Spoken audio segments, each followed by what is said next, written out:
राबवलेली आहे ते सगळ्या स्वाक्षरी आणि ते पत्र घेऊन आला। आता पुढचा लढा कसा असणार, पुढची भूमिका कशी असणार या MIDC संदर्भात? याच्यामध्ये दोन विषय आहेत।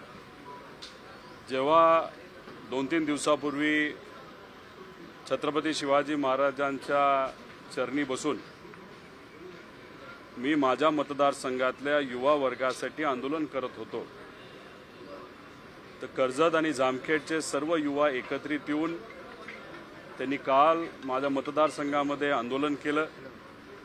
ते करत असताना त्यांनी स्वाक्षरी मोहीम सुद्धा दिवसभर चालू ठेवली होती आणि आज आदरणीय उदय सामंत साहेबांना मी 25,200 युवांनी जी स्वाक्षऱ्या केलेल्या आहेत एका दिवसात, असं एक पत्र आदरणीय उदय सामंत साहेबांना आज मी देणार आहे आणि माझ्या मतदारसंघातल्या युवा वर्गाच्या भावना हा त्यांच्या सहीने मंत्री महोदयांपर्यंत मी पोचवेल। तसंच एका दिवसाच्या सह्या आहेत, अजून ते मोहीम चालू आहे आणि नक्कीच 1 लाखापेक्षा जास्त सह्या येत्या काळामध्ये झालेल्या आपण सर्वांना बघायला मिळेल। काल आदरणीय स्पीकर महोदयांना मी भेटलो, नार्वेकर साहेबांना त्यांना विनंती केली की 2दा अधिवेशनामध्ये आश्वासन देऊन सुद्धा याच्यावर कुठलीही अधिसूचनेवर कारवाई झालेली नाही। त्यांना काल भेटल्यानंतर त्यांच्याकडनं एक पत्र आदरणीय उदय सामंत साहेबांना दिलेलं आहे की आज 3-3:30 वाजता बैठक या बाबतीतची स्पीकर महोदयांच्या उपस्थितीमध्ये, इंडस्ट्री मिनिस्टर यांच्या उपस्थितीमध्ये आज तिथं होणार आहे। त्यामुळे आज त्या बैठकीमध्ये काय होते हे आपण बघू।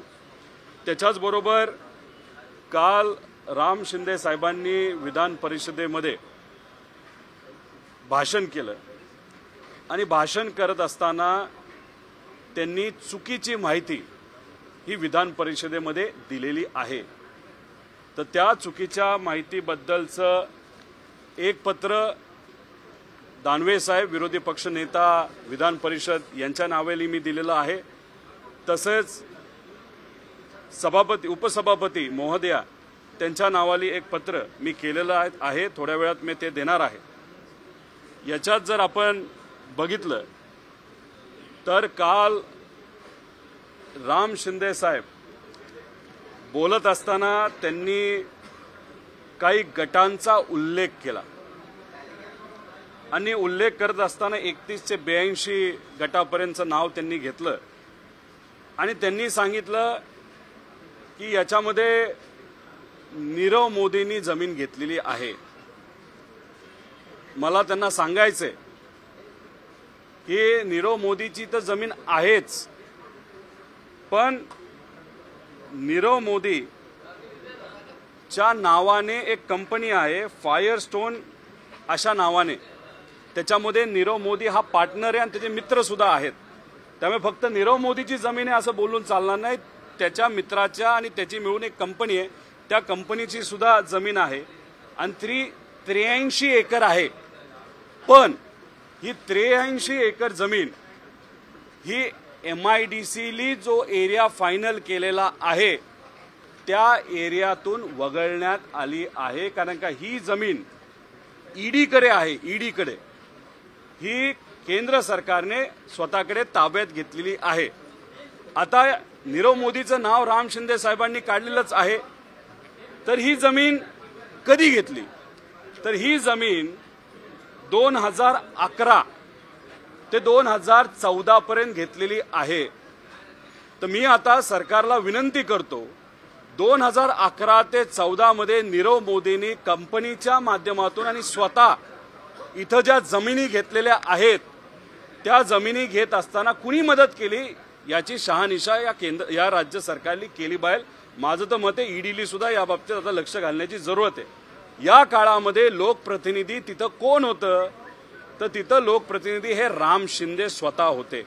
मी तिथं नव्हतो आणि MIDCला जी जमीन आज फायनल केली आहे त्याच्यामध्ये ही जमीन नाहीये।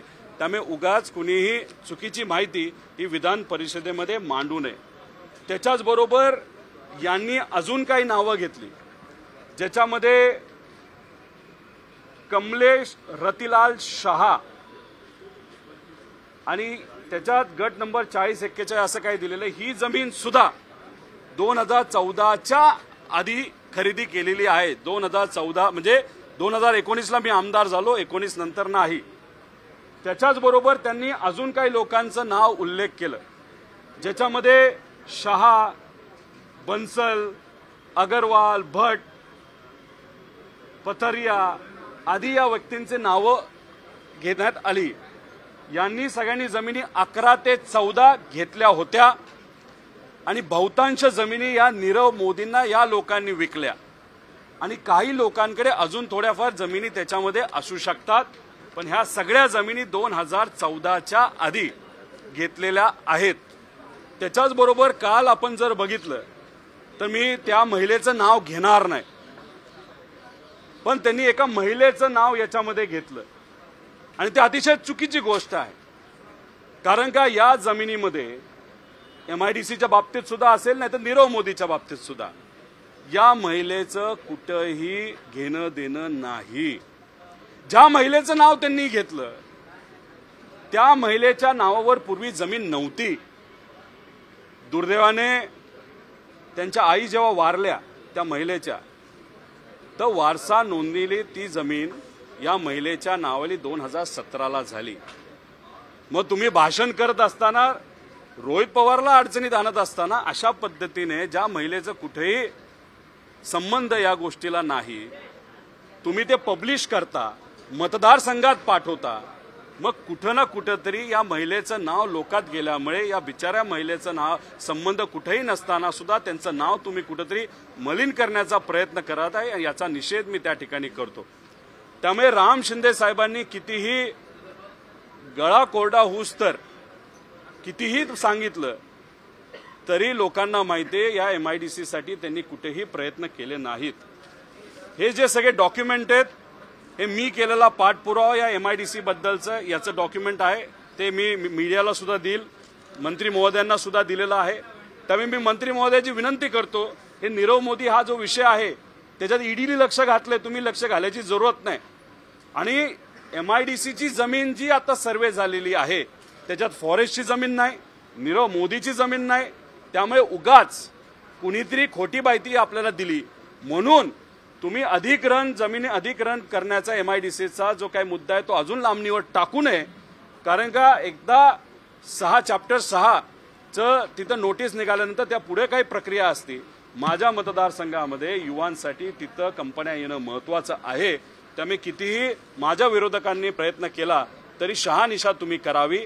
तुम्ही स्वतः याच्यामध्ये विविध पद्धतीने कारवाई करायची त्या करा, पण उगाच अधिसूचना काढण्यासाठी अजून वेळ तुम्ही घेऊ नका. आदरणीय स्पीकर साहेबांनी आज बैठक ही लावलेली आहे.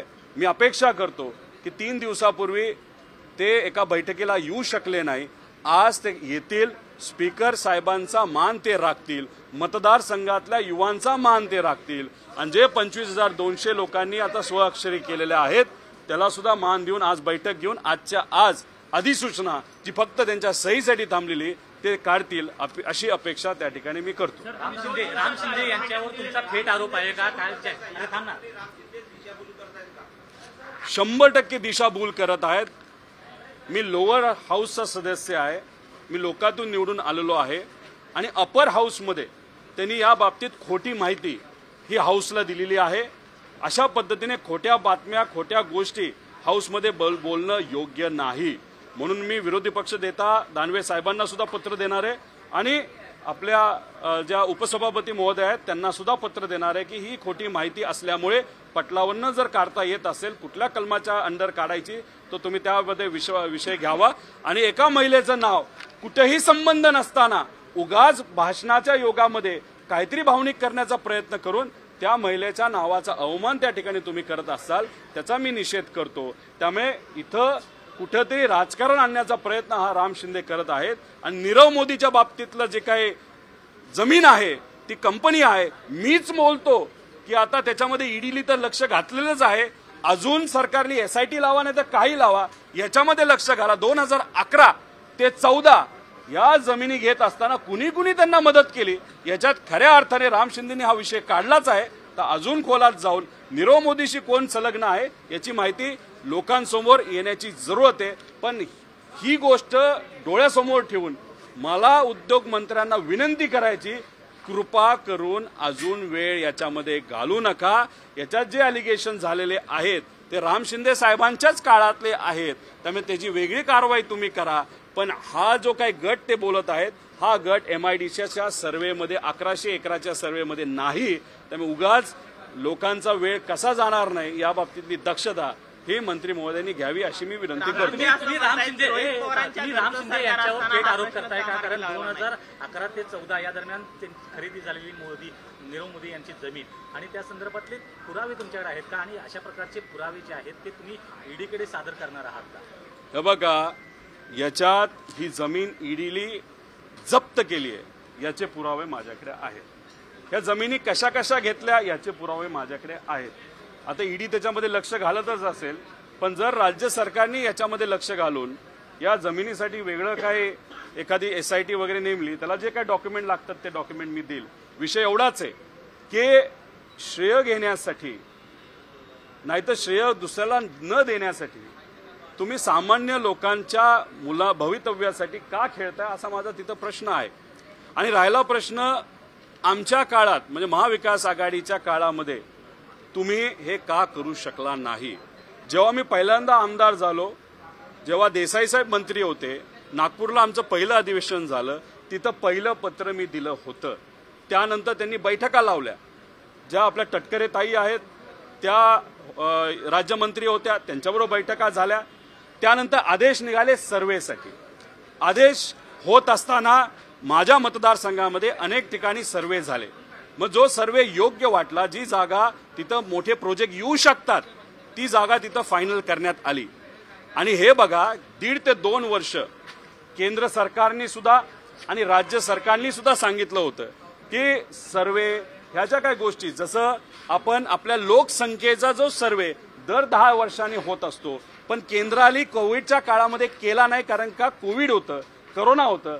तसंच या सर्वेला करोनाच्या काळामध्ये अडचणी होत्या, तेव्हा परवानगी नव्हती, पण जशी परवानगी मिळाली तसा आपण सर्वे करून घेतला। सर्वे करून घेतल्यानंतर HPC यांनी सुद्धा याला मान्यता दिली, हाय पॉवर्ड कमिटीने। त्यामुळे जे काय केले ते महाविकास आघाडीच्या काळामध्येच आपण केलेलं आहे। ते स्वतः 5 वर्ष मंत्री होते, कॅबिनेट मंत्री होते, त्यावेळेस ते काय करत होते? त्यांच्या विभागाकडे दुर्लक्ष होतं, मतदारसंघाकडे दुर्लक्ष होतं। MIDCच्या बाबतीत त्यांनी काय पाठपुरावा केला असेल त्याचे कागदपत्र त्यांनी द्यावेत, पण उगाच हवेत बोलून चालणार नाही। आणि ही MIDC 1100 एकराची अतिशय महत्वाची आहे। जेव्हा आम्हाला सांगण्यात आलं होतं की आपल्या मतदारसंघामध्ये नॅशनल हायवे नाही आहेत, तेव्हा आम्ही या बाबतीतला पाठपुरावा गडकरी साहेबांबरोबर केला, विनंती केली, त्याचे सुद्धा पत्र माझ्याकडे आहेत। आणि गडकरी साहेबांनी मतदारसंघातल्या लोकांकडे बघून राजकीय मतभेद मनामध्ये न ठेवता 1600 कोटीचे 2 मोठे नॅशनल हायवे दिले। आणि या 2 मोठ्या नॅशनल हायवेमुळे 1100 एकराची जी मोठी MIDC आहे, जी आता आपण त्यासाठी पाठपुरावा करत आहे, तिथं अनेक कंपन्या येऊ शकतात। कंपन्या आणायच्या कशा हे आम्हाला माहिती आहे, कारण आम्ही सुद्धा इंडस्ट्रियल सेक्टरमध्ये तिथं काम करतो, ओळखी आहेत। फक्त तिथं MIDC होणं आणि त्याच्यावर शिक्के पडणं हे अतिशय महत्वाचं आहे।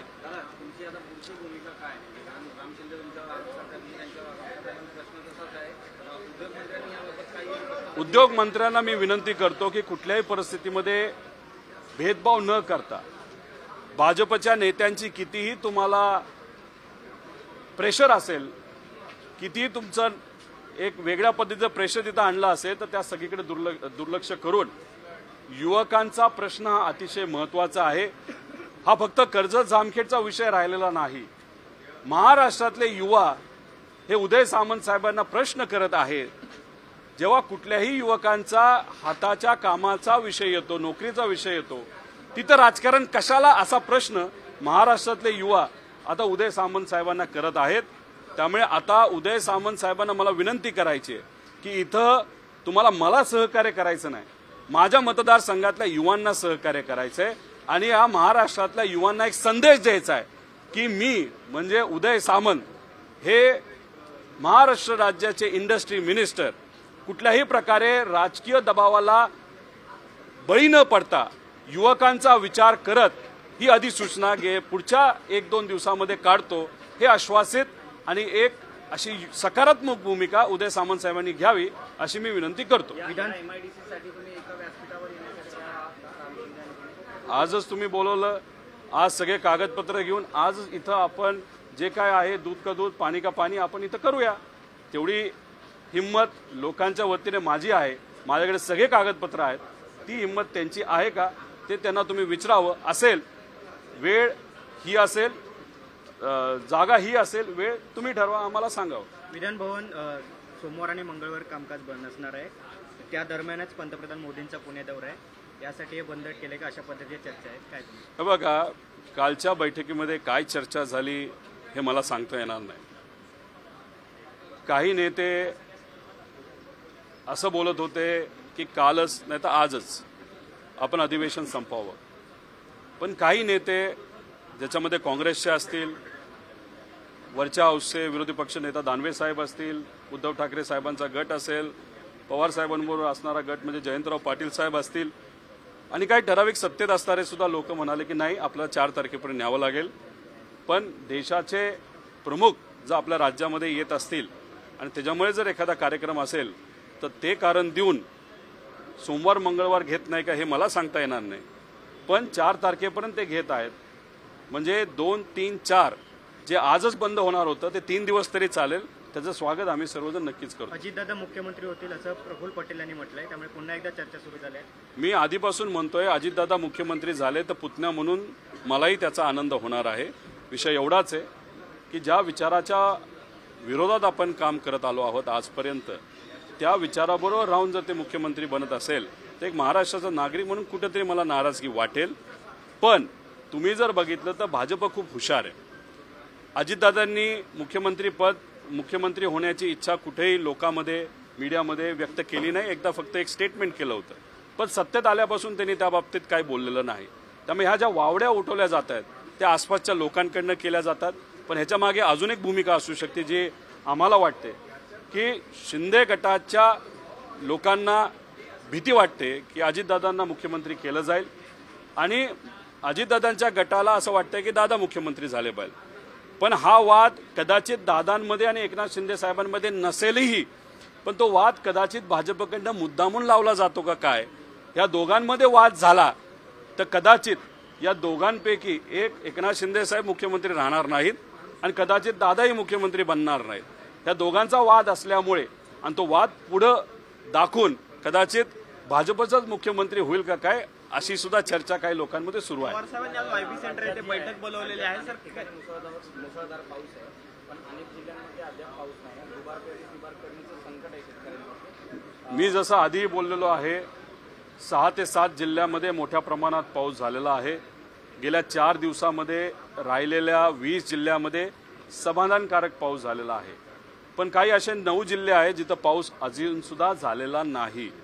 त्याच्याचबरोबर आज जर तुम्ही काही विश्लेषकांचं आणि अभ्यासकांचं जे वेदरवर अभ्यास करतात त्यांचं एक आर्टिकल बघितलं तर परत 2 आठवडे पुढं पाऊस नाही. आता विषय एवढाच आहे की आपण जिथं खूप जास्त पाऊस झाला तिथं नुकसान झालंय, शेतकऱ्याचं झालंय, त्या बाबतीत सुद्धा सरकारने सकारात्मक भूमिका घ्यायची जरूरत आहे. पण ज्या ठिकाणी पाऊस कमी आहे, पेरण्या झाल्या नाहीत, नाही तर गेल्या 4 दिवसामध्ये पाऊस झाला म्हणून पेरणी केली आहे पण पुढे पाऊस दिसत नाही, अशा परिस्थितीमध्ये कुठेतरी आढावा बैठक घ्यायची जरूरत आहे. त्यामध्ये तुम्ही IMDला बोलवा, अजून वेदरचे जे काही कंपन्या आहेत त्यांना बोलवा, उद्याची परिस्थिती काय राहणार आहे याचा अभ्यास तुम्ही करा आणि मग त्या अनुषंगाने कुठेतरी योग्य असं धोरण करण्याची जरूरत आहे. कारण का दुबार पेरणीची अडचण शेतकऱ्यावर जेव्हा येते तेव्हा केलेला खर्च हा शेतकऱ्यांच्या अंगावर पडतो, नुकसान शेतकऱ्याला होतं. पण आज या सरकारमध्ये जर तुम्ही बघितलं तर सातत्याने झालेला पाऊस दिवाळीच्या काळामध्ये त्याचे पैसे गेले 9 महिने अजून शेतकऱ्याला मिळाले नाही. कांदा अनुदान अजून त्याचा पैसा मिळालेला नाही. 50,000 जे काय प्रोत्साहनपर निधी सरकारकडनं मिळणार होता तोही मिळालेला नाही. आणि सगळ्यात महत्त्वाचं विदर्भ भागामध्ये आणि काही प्रमाणात मराठवाड्यात 15,000 कोटी रुपयाचा कापूस अजूनही शेतकऱ्याच्या घरी पडून आहे. आता तो त्यांच्या घरी पडून असेल तर त्यासाठी त्यांनी सावकार नाही तर कोणाकडनं ते पैसा घेतला असेल, पण त्यांना अतिरिक्त पैसा अजून मिळालेला नाही. तर त्या शेतकऱ्याला भीती अशी आहे की या कापसाचं करायचं काय आणि जर तो विकता आला नाही, त्यांच्या हातात अतिरिक्त पैसा येणार नाही, मग पुढचं वर्ष घालवायचं कसं. या त्यांच्या मुलांच्या फी भरायच्या कशा, असे सुद्धा प्रश्न या सगळ्या शेतकऱ्यांच्या पुढे आहे. त्यामुळे इथं ज्या पद्धतीने चर्चा चालू आहे, उगाच मोगम भाषणं केली जातात, पण खऱ्या अर्थाने शेतकऱ्याच्या हिताचे प्रश्न हे इथं सोडवले जात नाही. त्याच्याचबरोबर सगळ्यात महत्त्वाचा प्रश्न असा आहे की जे विमा आता काढले जात आहेत, 31 तारीख ही शेवटची तारीख आहे, पण बऱ्याच ठिकाणी पाऊस झालाय, तिथं इंटरनेट चालू नाही. माझ्या मतदारसंघामध्ये सुद्धा इंटरनेटचा प्रॉब्लेम आहे, लोड खूप आहे, इंटरनेट बंद पडते, वेबसाईट बंद पडते, अनेक लोक वंचित राहण्याची भीती तिथं आहे. त्यामुळे 31 तारीख ही शेवटची तारीख न धरता पाऊस सुद्धा शेवट झालेला आहे, पेरणी सुद्धा शेवट झालेली आहे, त्याच्यामध्ये सुद्धा 15-20 दिवसाने आपल्याला तारीख वाढवता येईल का, या बाबतीत सरकारने विचार करावा. काल मुंडे साहेबांनी सांगितले की सर्व युनिव्हर्सिटीला असं सांगण्यात आलंय की 31 तारीख ही शेवटची तारीख पेरण्याची आहे.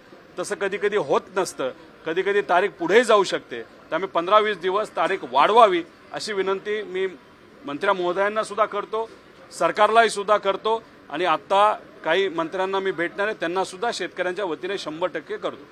हिंदी में जानना चाहेंगे कि 25 और 26 तारीख को इंडिया की बैठक ग्रुप बनाया गया है, मुंबई में होने वाली है. एक तरफ पवार साहब लगातार दिल्ली में बड़े नेताओं से बैठक कर रहे हैं, कितना बड़ा चैलेंजिंग होगा तीसरी बैठक में सभी के साथ लाना, क्योंकि बड़े बड़े जो पोस्ट हैं वहीं पर डिसाइडेड होगा. देखो, पहले जो बीजेपी के विरोध में जो पक्ष है उसके कोऑर्डिनेशन के बारे में विषय थे, लेकिन 2-3 बैठका जो इंडिया के हुए, मतलब जो बीजेपी के खिलाफ वाला गठ है, तो बहुत अच्छी तरह से हुए.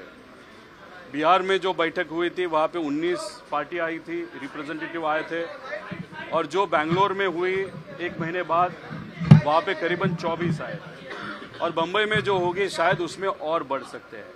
अभी इंडिया और एनडीए में फ़र्क इतना है, एनडीए में जो लोग सहभाग लिए थे, एक तो इलेक्शन जीतने के बाद बीजेपी ने कभी भी एनडीए की बैठक ली नहीं थी.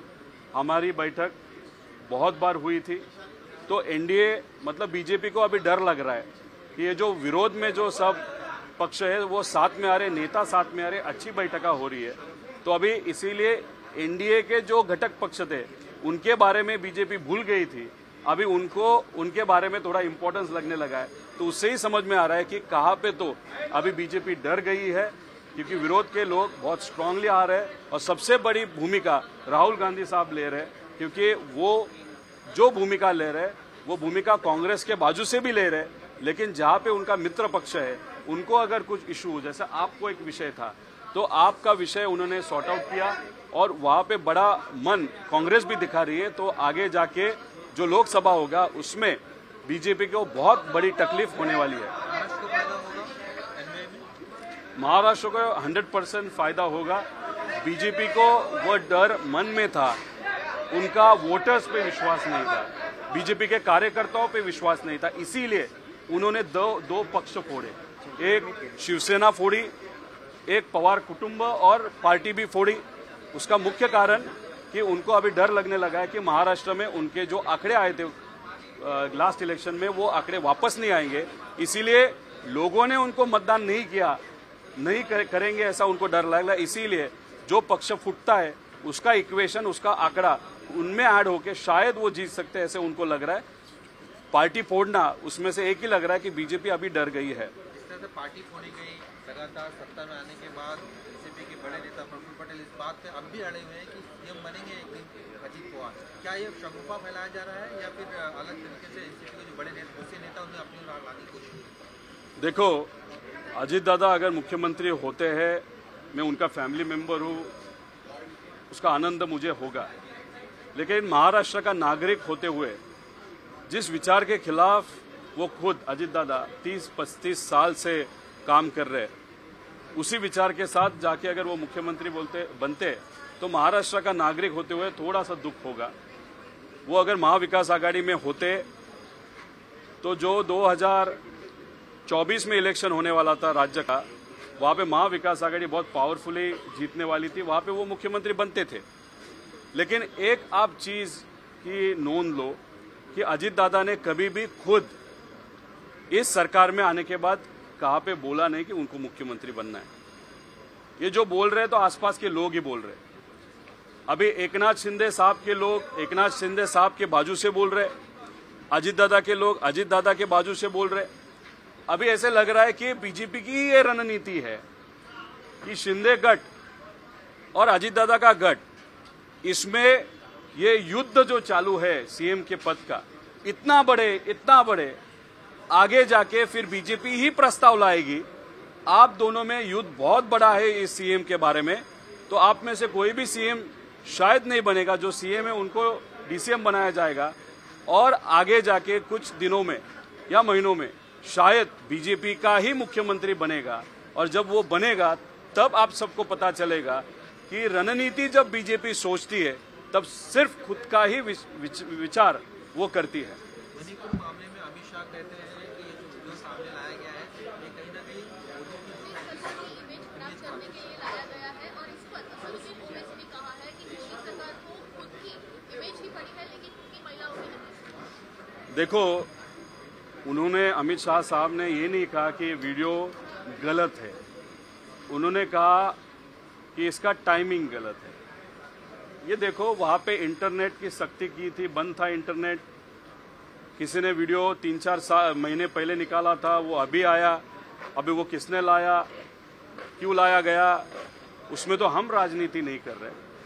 हमारा कहना एक ही है, कोई भी उस बारे में राजनीति न करे, बीजेपी भी न करे और बीजेपी के खिलाफ जो पक्ष है वो भी न करे, क्योंकि वहां पे ह्यूमैनिटी का विषय है। मणिपुर की सिचुएशन ह्यूमैनिटी के एंगल में बहुत खराब। ये जो वीडियो आया उसके साथ और बहुत सारे इंसिडेंसेस महिलाओं के विरोध में वहां पे हुए, गरीबों के विरोध में हुए। वो धीरे धीरे बाहर आ रहे, लेकिन वो बाहर लोगों के माध्यम से ही आए। अगर आप बीजेपी के जो एमएलएज हैं वहां पे उनको भी जाके पूछे तो उनके फैमिली मेंबर पे भी अत्याचार वहां पे हुए हैं। ऐसी सिचुएशन मणिपुर में है, इसलिए राजनीति इसमें कोई न लाए, लेकिन वहां की सिचुएशन कंट्रोल करना बहुत इंपॉर्टेंट है, क्योंकि राज्य के दूसरे राज्य के जो नागरिक है उनका कहना ऐसा है, अगर मणिपुर में बीजेपी की सत्ता है, केंद्र में बीजेपी की सत्ता है, तो 2 पावर वहां पे है। और ये 2 पावर होते हुए भी जो सत्ता केंद्र सरकार में सत्ते में पावर है वो मणिपुर के बारे में कुछ भी कहने के लिए तैयार नहीं है। वहां पे जो देश के प्रमुख है वो जाने के लिए तैयार नहीं। वहां के लोगों का ऐसा ही कहना है, हमको राजनीति नहीं करना, लेकिन हमारे जो नेता है या देश के जो नेता है वहां पे अगर आएंगे तो हमको कुछ सपोर्ट मिलेगा। और जो दूसरे राज्य के लोग बोल रहे हैं कि मणिपुर ये देश का एक हिस्सा है, वो हमारे भाई बहन है, अगर वो प्रॉब्लम में है और देश के प्रमुख वहां पे अगर नहीं जाते उनको सपोर्ट करने के लिए, तो दूसरे राज्य में ये सिचुएशन अगर आएगी तो मणिपुर के बारे में जैसी भूमिका जो देश के प्रमुख है उन्होंने ली, वैसे भूमिका वो शायद हमारे राज्य के लोगों के बारे में भी लेंगे। आज राजनीति की जरूरत नहीं, लेकिन सपोर्ट की जरूरत है, वो केंद्र सरकार से मिलते हुए दिख नहीं रहा। इसीलिए लोग पूरे देश के आज नाराज है। अगर आप देखें महाराष्ट्र में भी जहां पे ट्राइबल लोग रहते हैं वहां पे भी 5-5, 10-10 हजार के अभी मोर्चे निकल रहे, लेकिन वहां पे कहाँ पे कोई भी पक्ष का फ्लैग लिया नहीं जा रहा। वहां पे सिर्फ सहानुभूति और ह्यूमैनिटी के बाजू से वहां पे मोर्चे होते हुए हम सबको दिखने लगे। रोहित पवार सर, भाजपचे जे एक स्पोक पर्सन आहेत बिहारचे विनोद शर्मा, मणिपूरच्या हिंसाचाराच्या संदर्भात त्यांनी आपल्या सर्व पदावरतून राजीनामा दिलेला आहे। त्यांनी मोदींना देखील विरोध केलेला आहे। मोदी हे गाढ झोपेत आहेत। ते मणिपूरचे जे मुख्यमंत्री आहेत बीरेन सिंग यांना अजूनपर्यंत मणिपूरच्या संपूर्ण घटनेनंतर हटवत का नाही त्या पदावरतून असा सवाल उपस्थित करून ते पक्षातून बाहेर पडले।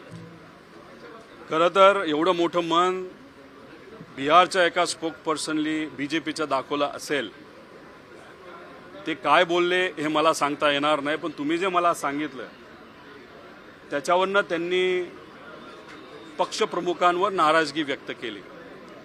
भूमिका घेणं महत्त्वाचं असतं। आज महाराष्ट्रामध्ये सुद्धा जी परिस्थिती आहे, आम्ही सगळ्यांनी भूमिका घेतली, तशी भूमिका भाजप असो नाही तर इतर कुठलेही पक्ष असो त्याच्या कार्यकर्त्यांनाही असं वाटतं की त्यांच्या नेत्यांनी कुठेतरी भूमिका घेतली पाहिजे। पण मणिपूरच्या बाबतीत भाजपचे जे प्रमुख नेते आहेत ते कुणीच भूमिका घेत नाहीत, म्हणून भाजपचेच पदाधिकारी ज्यांना माणुसकी महत्त्वाची वाटते भाजपचेच कार्यकर्ते ज्यांना माणुसकी महत्वाची वाटते असे सर्व लोक माणुसकीच्या बाजूने त्यांच्या पक्षप्रमुखाच्या विरोधात जर बोलत असेल तर आपल्याला हेच म्हणावं लागेल, आज सुद्धा इंडियामध्ये माणुसकी राहिलेली आहे आणि ती जपण्याची जबाबदारी नागरिक म्हणून आपल्या सर्वांची आहे.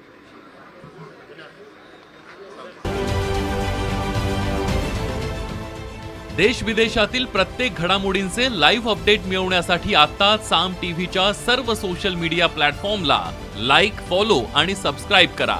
तसंच सर्व नोटिफिकेशनसाठी बेल आयकॉन प्रेस करायला विसरू नका.